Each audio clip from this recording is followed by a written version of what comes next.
All right, let's open a case file from way back, one from the annals of American crime. We're talking about a seemingly perfect robbery, a suspect nobody could crack, and the detective who came along and basically rewrote all the rules. This is the story of how the private eye was born. So here's how we're going to unpack this. We'll kick things off with a crime that, by all accounts, was impossible. Then, we'll dive into the radical new philosophy that was used to try and solve it. From there, we'll watch as a complex web of intrigue gets woven, see an absolutely wild confidence game play out, and then finally, we get to the stunning conclusion that really did change American justice forever. Okay, so our story really begins with a crime that just shouldn't have happened. I mean, it was a true locked box mystery that left all the local authorities scratching their heads and put the reputation of a major company on the line. I want you to picture it. We're in Montgomery, Alabama. The year is 1858. This isn't some sleepy little town. It's a major commercial hub, right at the head of the Alabama River. The whole city is built on commerce, on trust, and on the reliable, safe movement of money. And all of that is about to get blown apart. And this is what it was all about. $40,000. That was the haul, stolen in 2 different heists from the Adams Express Company. Now, you have to understand, in today's money, that's over $1.3 million. Just an incredible fortune that seemed to have vanished into thin air. And this quote from the detective himself, Allan Pinkerton, really gets to the heart of the puzzle. The money wasn't just sitting in his safe. No, it was in a special locked pouch. A pouch the guy carrying it didn't even have a key for. And that pouch was locked inside a safe, on a moving train. It was like a fortress inside a fortress. And yet somehow, the money was gone. So, naturally, the investigation zeroes in on the local Adams Express agent, a guy named Nathan Maroney. He's really the only one with the opportunity. The problem, he was the absolute last person you'd suspect. The guy was charming, he was good at his job, everybody liked him. Now, the company, they hired detectives from all over the country. They dug into his life for months, and every single one of them came back with the same conclusion. Maroney's clean. The case went completely cold. So, the Adams Express Company is desperate. They're out of options. So they turn to this guy from Chicago, a man with a totally different way of thinking about crime, a man named Allan Pinkerton. And this right here, this shows you just how revolutionary his approach was. See, standard police work back then was all about brute force and physical clues. Footprints, broken locks, that sort of thing. When they couldn't find any, the investigation just died. But Pinkerton, he believed crime wasn't just about what people did, it was about what they thought. His whole idea was that every single person has a weak spot, and every secret, no matter how tightly you hold on to it, will eventually find a way out. This was Pinkerton's guiding principle. He was absolutely certain that the thief, whoever he was carrying this massive secret around, and that sooner or later he would have to tell someone. So Pinkerton's entire strategy wasn't about finding a smoking gun. It was about becoming the person the thief confided in. But you know, a philosophy is one thing. Putting it into action is something else entirely. Pinkerton's approach wasn't just an idea, it was a system. And to make that system work, he put together a whole new kind of team. Not a bunch of tough guys, but a team of social chameleons. I mean, just look at these roles. This isn't a police force. It's more like a cast of characters for a play. You have the roper, whose job is just to make friends and build trust.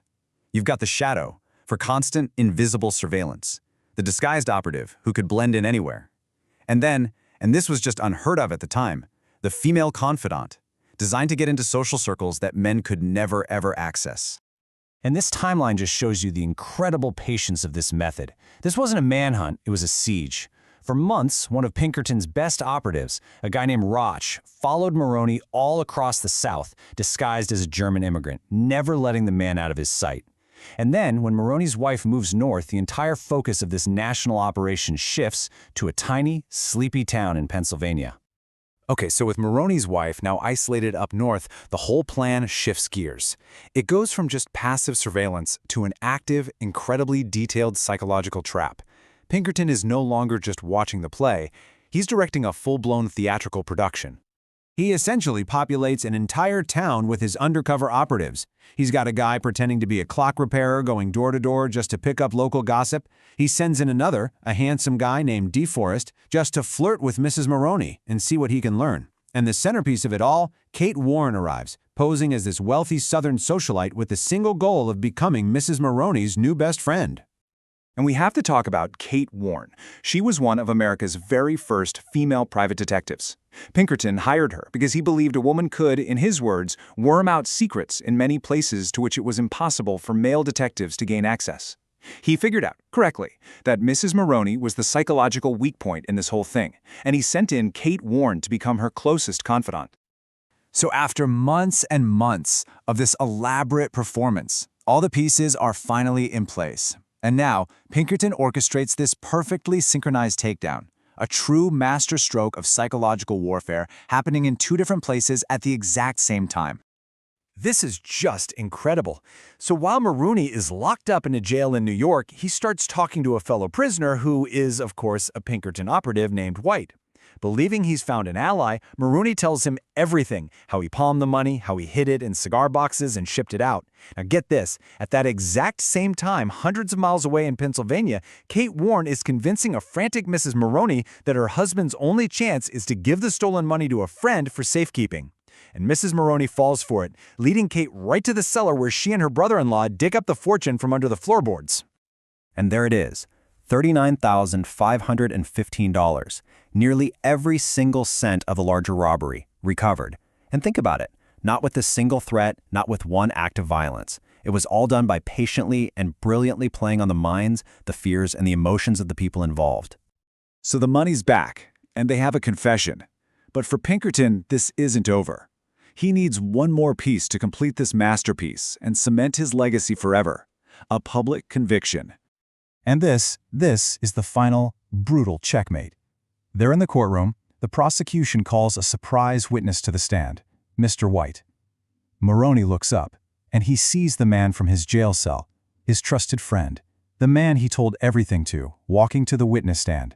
And in that one moment, he knows. The game is up. His composure completely shatters, and he screams out a confession to the entire court. And that case, right there, established a brand new archetype in American life, the patient, watchful investigator who moves through the shadows, the private eye. An investigator whose greatest weapons aren't his fists or a gun, but his mind, his incredible patience, and his deep, deep understanding of human nature. You know, the methods Pinkerton invented in this case, the deep surveillance, the infiltration, the psychological manipulation, they became the bedrock of detective work for the next 150 years. He proved that no secret is truly safe, and in doing so, he left us with a question that, in our hyper-connected world, feels more urgent than ever. Where does the detective's web end, and where does our privacy begin?